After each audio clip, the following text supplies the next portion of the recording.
received an email from what is the name of the law firm? What is it? Silvery Dairy Ray. Yeah, requesting my medical records, right? Mm-hmm. Now, this is a third party law firm because this is not the law firm that represented the city of Houston work-related accident, which you guys, I was seen by you guys. So this law firm here is from this 2025 work-related accident.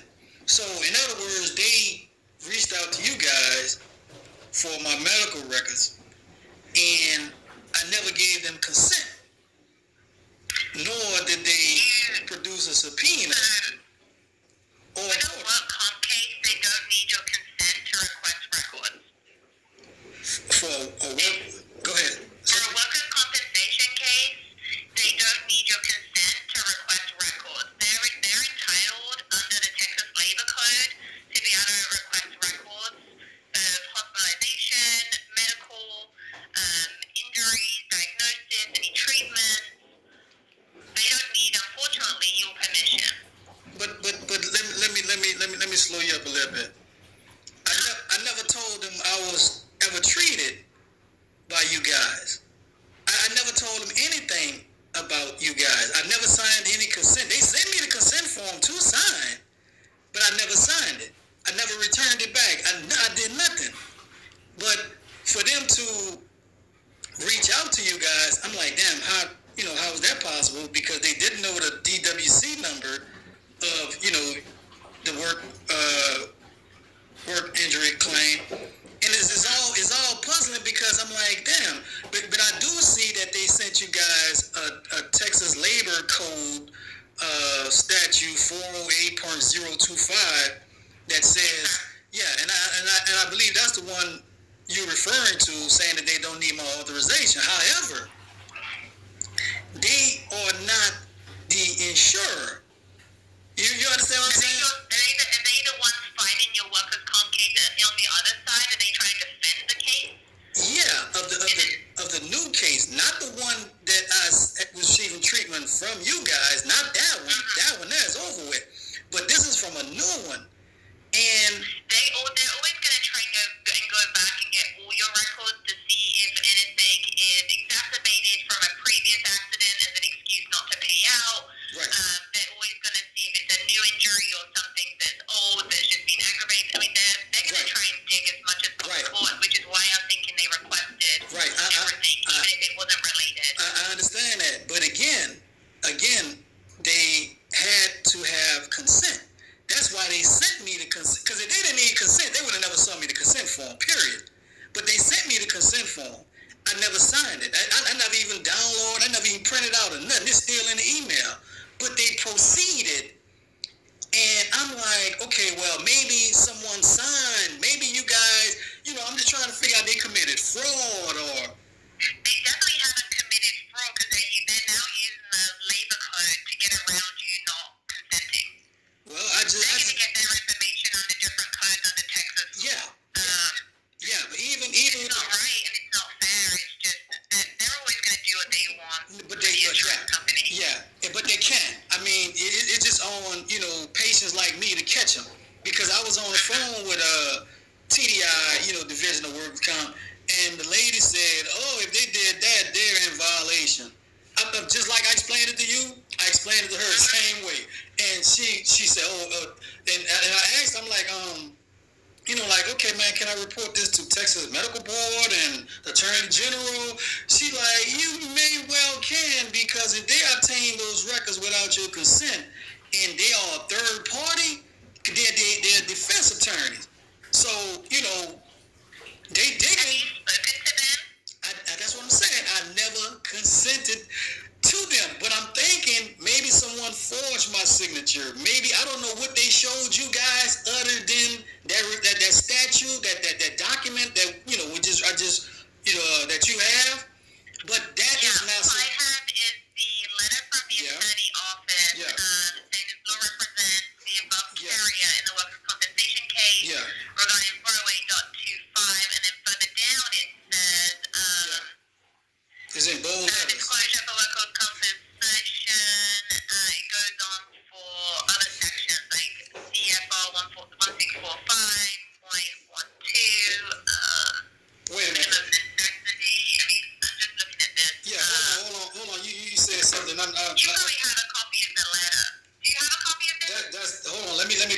say something about 6 CFS. Hold on, let me take a look at that because mine's not. Okay, let's go ahead. That's right here. Okay. Let's look at the September. What was it? September 11th. It was sent. Wait a minute. Okay, September 10th. So yeah. Okay. I see at the bottom it says in bold letters the carrier is entitled to request records under the provision of Section 408.025D of the Texas Labor Code, the Texas Workers' Compensation Act, which states on the request of Eclipses, the insurance carrier, blah, blah, blah, the facility shall furnish records relating to treatment or hospitalization for which compensation is being sought. Right? Now, look, it's funny how you can look at this because you guys treated me and that compensation was already sought. They coming in the picture for information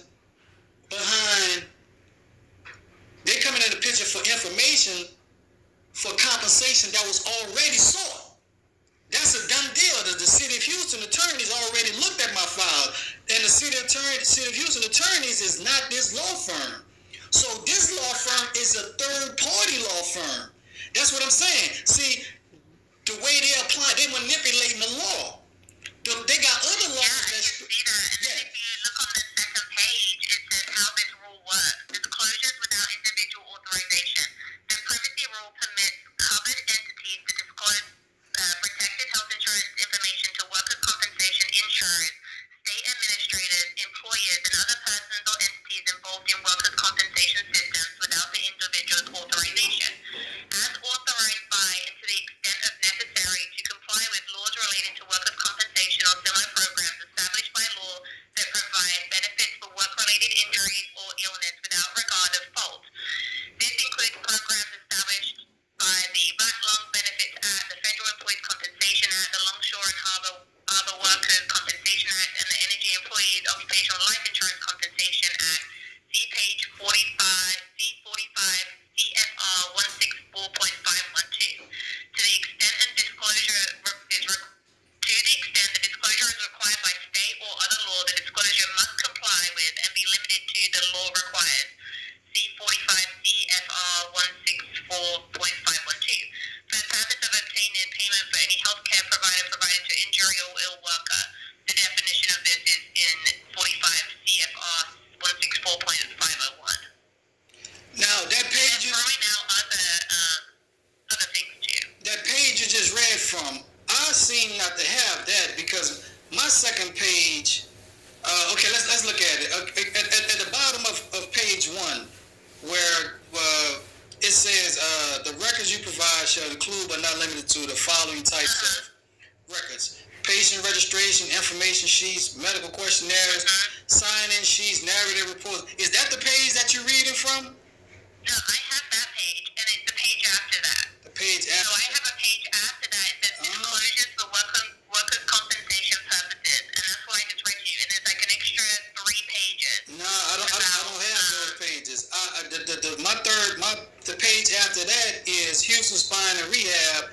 Is when you guys start submitting my document. Yeah, I have 3 more pages. So one of them states the background of the HIPAA privacy rule, and it says how the rule works. Disclosure without individual authorization, which I just read to you. Then it says disclosure with individual authorization. Then it says minimum necessary, and it goes on to say about covered entities require reasonable to limit amount of protected health insurance health information disclosed in 45 CFR 164.512. The minimum to accomplish workers' compensation purpose. It goes on about covered entities. It goes on about department will actively monitor the effects of the privacy rule. Then it goes down to frequently asked questions. So I have 3 other pages that describe the rule and how they did it without authorization. Okay, are you able to send me those 3 extra pages because obviously they didn't send it to me. I can send you the whole thing. Yeah, I just need those 3 extra pages because I'm quite sure I have everything else. But because what I'm saying is, HIPAA set the standards, set the guidelines. You know, and it's one thing when the insurance company, you know, requesting these documents, but it's a whole different ball game when a third party requesting these documents. Now you got these safeguards in place. Now look, you need this consent. You need, we need to know the specific facility to request the records. We need to know specifically what records, you know, that's pertinent to, you know, to the case. Yeah, these people got everything from not only just you guys records. These people got my old job searches. These people got my designated doctor exam. I'm like, man, what if my job searches are not pertinent to? You see what I'm saying? So it's like they just operating without boundaries. But all in all, they just violating the law. But I'm just calling because I'm checking with my old people, letting y'all know, hey, listen, you know, this was about to go down. You know, if they did anything wrong, now that you and I talk, you know, you need to be mindful because I'm quite sure the state of Texas is going to investigate it. You know, and if I get Attorney General involved and I get HIPAA involved, all them people going to come looking into this because I'm like, listen, man, this is a classic example of what the law protects a patient from. So look, I'm not going to hold you up, man, but what's your name again? My name is Anne-Marie. Anne-Marie. Okay, Anne-Marie, listen, I'll stay in touch with you, but I got another call I got to catch. What's your email, Daryl? D-R-O-B. Hold on. D-R-O-B. E-N-T. You guys received an email from